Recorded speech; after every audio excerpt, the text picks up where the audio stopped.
वो इन अंडरग्राउंड तिजोरियों में रखा जाता था, जो पैसा इकट्ठा होता था। आप देख सकते हैं इसको कि ये लगभग 5 फीट गहरी तिजोरी है।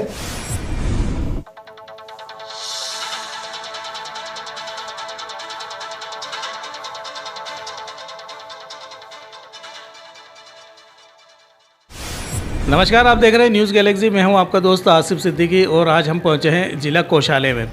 जिला कोषालय ये वो जगह है जहां से हर महीने कर्मचारियों की दिवाली मनती है। यहां से हर महीने लगभग 150 करोड़ रुपए का वितरण किया जाता है। ये जो 150 करोड़ रुपए हैं, इनमें से लगभग 100 करोड़ रुपए कर्मचारियों के खाते में जाते हैं जो उनकी तनख्वाह होती है, और बाकी जो लगभग 50 करोड़ हैं वो कार्यालयों के दूसरे मेंटेनेंस और सारे कामों के लिए यहाँ से निकाले जाते हैं। तो सही मानों में हम अगर देखा जाए तो जो ज़िले में लोगों जो कर्मचारी हैं उनकी जो दिवाली मनती है वो इसी कार्यालय से मनती है। आज हम यहाँ पर पहुँचे हैं। यहाँ पर हम जानेंगे कि कोषालय किस तरह काम करता है। धनतेरस पर हम अपने दर्शकों के लिए लेकर के आए हैं ज़िले की जो दिवाली है, कर्मचारियों की दिवाली कैसे मनाई जाती है, ये कब से ये कार्यालय चला आ रहा है। बताया जाता है कि ये मुग़ल काल से चला आ रहा है। मुग़ल काल के बाद में अंग्रेज़ों का शासन आया, अंग्रेज़ों के बाद में हम स्वतंत्र हुए। तब से जो खंडवा ज़िले में पैसे बँटने वाली जो परंपरा है वो इसी कार्यालय से चलती आई है। तो हमारे साथ में यहाँ पर मौजूद हैं जिला कोषालय के सिस्टम मैनेजर श्री प्रफुल्ल मंडलोई। श्री प्रफुल्ल मंडलोई जानते हैं कि ये कार्यालय कब से यहाँ पर चल रहा है, ये उसके एक एक कोने कोने से वाकिफ़ हैं। ये हमें बताएंगे कि कोषालय कैसे काम करता है, किस तरह यहाँ पर काम होता था, पहले कैसे पैसे गिने जाते थे, कहाँ से पैसों का वितरण किया जाता था, कहाँ से चेक आते थे, मतलब जो इससे रिलेटेड जितना भी जानकारी है वो श्री प्रफुल्ल मंडलोई हमें देने वाले हैं। तो आप हमारे साथ बने रहिए और देखते रहिए न्यूज़ गैलेक्सी। ये जो पीछे आप खिड़कियां देख रहे हैं, ये हमारी ट्रेजरी के काउंटर हैं, जहां पर जब पहले नगद की ट्रेजरी थी, मतलब कैश में लेन देन होता था, तब यहाँ पर रेवेन्यू जमा भी नगद होती थी और भुगतान भी शासन का जो होता था वो नगद होता था। 4 काउंटर्स यहाँ पर हुआ करते थे। वर्तमान में 2 का ही अस्तित्व बचा है। तो इन 4 काउंटरों में से 2 पर तो हम आय जमा करते थे, जो गवर्नमेंट की आय होती है, जिसको चालान के माध्यम से लोग जमा करते हैं, और 2 काउंटर से हम पेमेंट करते थे, जो गवर्नमेंट का भुगतान होता है। और यहाँ पर लाइन लगी होती थी और लोग अपने चालान लेकर आते थे और उनकी रेवेन्यू सिक्कों में होती थी उस वक्त। तो सिक्कों में सिक्के काउंट होते थे, उसको रिसिप्ट दी जाती थी कि इतना रेवेन्यू आ गया और चालान पास करके दे दिया जाता था। ऐसे ही भुगतान भी जो होता था वो भी सिक्कों में ही होता था और वो सिक्के उनको गिन के दिए जाते थे। बाद में चेक सिस्टम लागू हो गया, तो भुगतान नगद लेने की बजाय हमने चेक से लेना शुरू किया और चेक से ही देना शुरू कर दिया। रेवेन्यू फिर भी नगद आती रही, लेकिन भुगतान पूरी तरह से चेक से हो गया था। ये वही काउंटर है जहाँ पर नगद का भुगतान भी हुआ और बाद में चेक का भुगतान भी हुआ। वर्तमान में पूरी की पूरी प्रक्रिया ऑनलाइन हो गई है।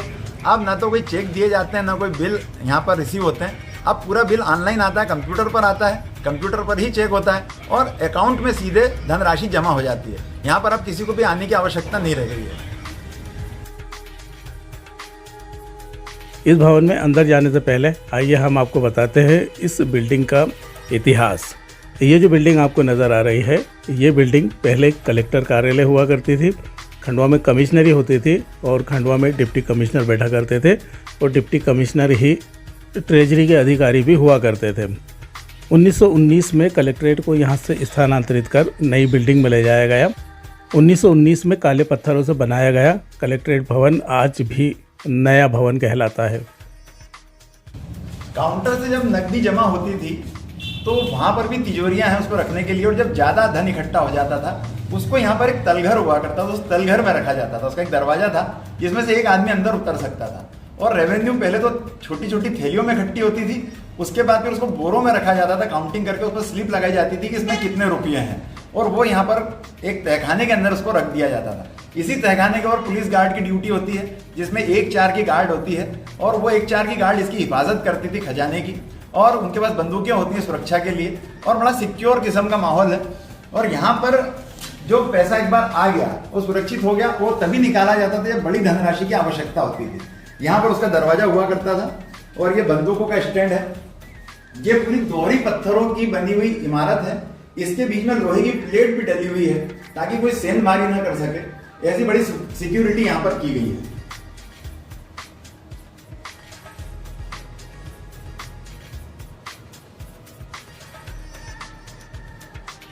तो ट्रेजरी गार्ड की ड्यूटी होती थी, पूरी ट्रेजरी के चारों तरफ वो रात में घूमकर पहरा देते थे बंदूक लेकर, ताकि कोई इधर उधर से यदि कोई हरकत हो रही हो तो वो भी पुलिस की नजर में आ जाए और उसको रोका जा सके। तो ये 1-4 की गार्ड जो रात में होती है यहाँ पर, वो उसकी अभी भी ड्यूटी होती है कि पूरी ट्रेजरी की चारों तरफ से घूमकर वो पहरेदारी करती है और सीटी बजाती है ताकि सबको पता लगे कि पुलिस यहाँ पर मुस्तैद है और तैनात है।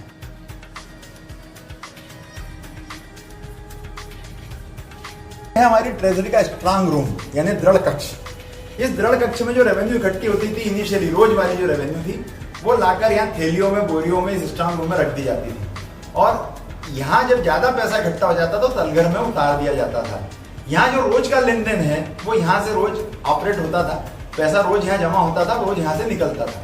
रेवेन्यू में 2 तरह के पार्ट थे, एक रिसिप्ट मतलब आय और दूसरा भुगतान। जो आय हुई वो भी यहाँ पर जमा होती थी और उसमें से जितना भुगतान करना है वो भी यहाँ से निकाल कर दिया जाता था। तो भुगतान लेने वाले भी यहाँ से पैसा लेकर जाते थे और जमा करने वाले भी पैसा जो रहता था वो यहाँ पर आकर जमा हो जाता था। पहले तो सिक्कों में, उसके बाद फिर नोट चालू हुए और उसके बाद चेक चालू हुए। वर्तमान में इस स्टाम्प रूम में कोई धनराशि नहीं है। अब इसमें गवर्नमेंट के स्टाम्प, वो भी गवर्नमेंट की रेवेन्यू ही है। जो स्टाम्प वेंडर से हम खरीदते हैं वो स्टाम्प हम यही रखते हैं, यहाँ से स्टाम्प वेंडर्स को हम देते हैं और वो फिर पब्लिक को बांटते हैं, जिसमें उनको कमीशन मिलता है गवर्नमेंट की तरफ से।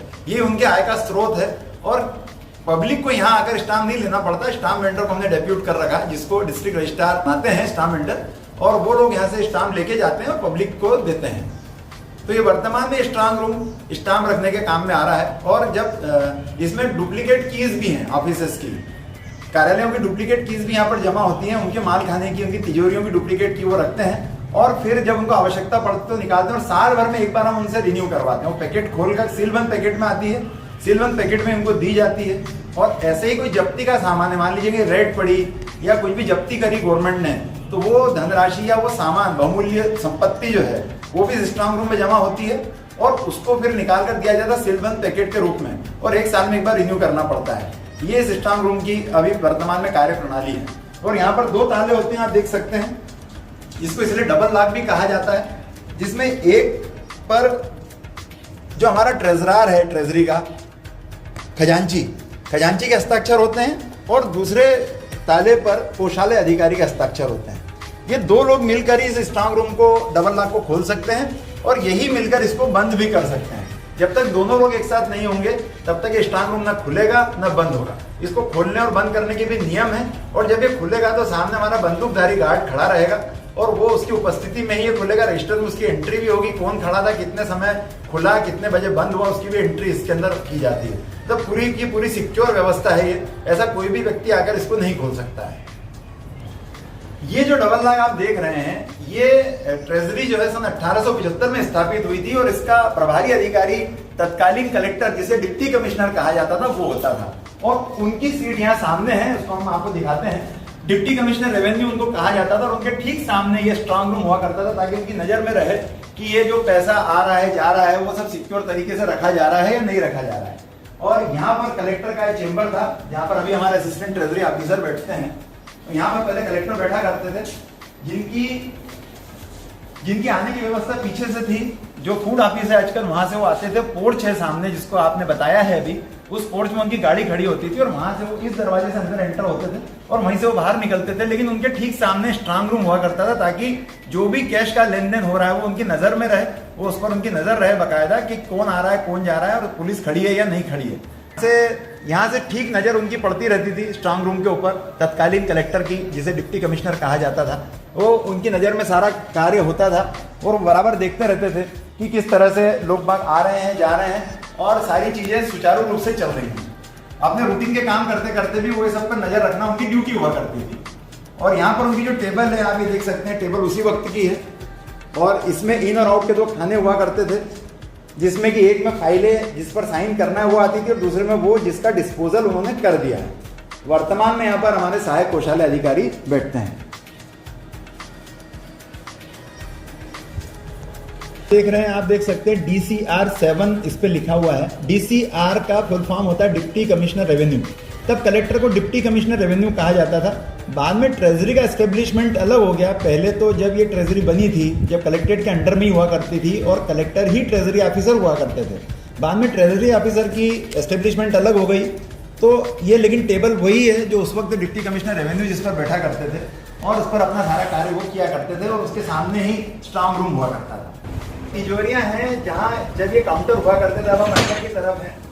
काउंटर जब होते थे, जो भी रेवेन्यू कलेक्ट होती थी या पेमेंट करना होता था, वो इन अंडरग्राउंड तिजोरियों में रखा जाता था, जो पैसा इकट्ठा होता था। आप देख सकते हैं इसको कि ये लगभग 5 फीट गहरी तिजोरी है, जिसको कि पत्थरों से चुन दिया गया है ताकि कोई इस तिजोरी को उखाड़ कर न ले जा सके। और इस तिजोरी में पैसा रखा जाता था, जो थैलियों में रखा जाता था। और यहाँ ऐसी 3 तिजोरियाँ थी, जिसमें से एक को हमने सुरक्षित रखा, बाकी 2 पर टाइल्स लगाकर उसको बंद कर दिया गया, क्योंकि अब उसकी कोई आवश्यकता नहीं रह गई है। और ये 3 तिजोरियों में से एक आप देख रहे हैं यहाँ पर, जो ईंटों से पत्थरों से जुड़ाई करके इसको बंद कर दिया गया है। और ये इतना भारी भरकम, ये जो लोहे का इसका दरवाज़ा है, जिसको उठाना 2 लोगों का काम होता है। और इसमें रोज रेवेन्यू रखी जाती थी, रोज इसमें से निकाली जाती थी। इसमें एक आदमी अंदर जाता था और वहाँ से पैसा निकालता था या जमा करता था। और यहाँ पर उस वक्त एक सिक्का छानने की मशीन भी हुआ करती थी, क्योंकि रेवेन्यू सिक्कों में हुआ करती थी। 1 पैसा से लेकर 1 रुपया तक, 1 पैसा, 2 पैसा, 5 पैसा, आधा आना, 1 आना, 4 आना, 8 आना, 16 आना, 16 आने का रुपया हुआ करता था। तो वो सिक्कों में जो रेवेन्यू आती थी, उनकी अलग अलग थैलियाँ होती थी, कलर कोडिंग होती थी उसकी, कि इसमें कौन से टाइप के सिक्के, 1 पैसे के, 2 पैसे के, 5 पैसे के, 10 पैसे के। बाद में फिर नया पैसा भी आया, लेकिन ये पुरानी बात है, जब 1 आना, 2 आना, आधा आना भी हुआ करता था। तो सिक्कों में रेवेन्यू होती थी, तो उस रेवेन्यू को फिर अब बड़ी थैलियों में जब कन्वर्ट करना होता था, तो उसके लिए एक मशीन होती थी, जिसमें सारे सिक्के डाल दिए जाते थे। हैंडल मैनुअल मशीन थी, उसको घुमाया जाता था। तो उसमें से 1 पैसे वाली गड्डी अलग हो जाती थी, 2 पैसे, 5 पैसे, 10 पैसे, 4 आने, 8 आने, 16 आने, मतलब 1 रुपया, ये सब अलग अलग जम जाते। वो जो ट्रे होती थी, उस ट्रे की काउंटिंग होती थी कि वो पूरी ट्रे भर गई है, इसका मतलब ये 1 रुपया हो गया, ये 20 रुपये हो गए, ये 50 रुपये हो गए। तो वो पूरी ट्रे का पूरा के पूरा वो सिक्के निकाल कर एक थैली में रख दिया जाता था। उसके ऊपर पर्ची लगी होती थी कि ये 10 रुपये हैं, ये 20 रुपये हैं, 50 रुपये हैं। कलर कोडिंग के हिसाब से वो डिसाइड होता था। तो उससे क्या होता था, फिर से काउंट नहीं करना पड़ता था। जब हम पेमेंट करते थे तो हम उसको उठा के सीधे दे दिया करते थे। रेवेन्यू जब हम पेमेंट करते थे, तो पेमेंट के समय में हम उसको, अगर मान लीजिए 100 रुपये देना, तो हमको पता होता था कि 1 रुपये वाली 100 थैलियाँ देना है, या 50 रुपये वाली 2 थैलियाँ देना। उस पर लिखा रहता था, कलर कोडिंग थी, लाल मतलब इसमें 50 रुपये है, हरी मतलब इसमें 100 रुपये। वो थैली उसको दे देते थे, उसको भी गिनने की आवश्यकता नहीं होती थी, वो जाकर अपने घर पर अपने ऑफिस में गिनता रहे। लेकिन रेवेन्यू बराबर होती थी, या यहाँ बाहर बैठकर गिन ले। कोई भी डिस्पेरेंसी होने के अगर उसमें है, तो यहाँ पर उसकी क्वेरी कर सकता था कि इसमें कम है या ज़्यादा, पर ऐसा कभी हुआ नहीं।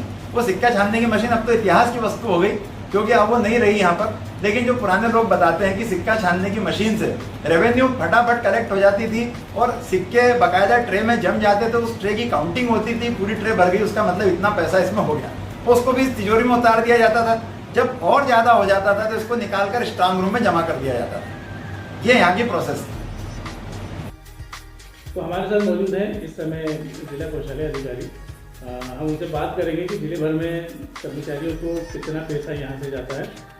सर, आप बताएंगे जिले भर में कितने कर्मचारी हैं और उनकी राशि यहाँ से वितरित की जाती है, तो कितनी राशि यहाँ से निकलती है? खंडवा जिले के अंतर्गत लगभग 9,800 रेगुलर कर्मचारी है, जिनकी प्रति माह 1 तारीख को वेतन भुगतान होता है। वो लगभग 50 करोड़ के होता है, जो कि प्रति माह देते हैं। साथ ही इस बार जो दिवाली को देखते हुए 28 तारीख को वेतन देने के लिए शासन निर्देश दिए हैं, उसी के अनुसार हम 28 तारीख को सभी के खाते में वेतन भेज देंगे। वो भी लगभग 6,000 के समथिंग हमारे वेतन भोगी और अन्य जो भी एम्प्लॉय है उनका भी जाता है, और वो भी प्रति माह हम 1 तारीख को देते हैं। वो राशि कितनी होगी सर, एक अंदाज से? वो भी 20 करोड़ समथिंग हो जाती होगी सब मिला के। मतलब लगभग 70 करोड़ रुपए यहाँ से कर्मचारियों की तनख्वाह के रूप में निकलते हैं। जी जी। इसके अलावा जो पेमेंट होते हैं वो किन मत के होते हैं? अन्य आकस्मिक व्यय या ऑफिस एक्सपेंसेस जो होते हैं, और अन्य बजट जो भी वर्क्स के हैं या उस प्रकार के, तो मंथली लगभग हमारा 130 करोड़ के समथिंग अकाउंट जाता है, जो प्रति माह इतना खर्चा होता है।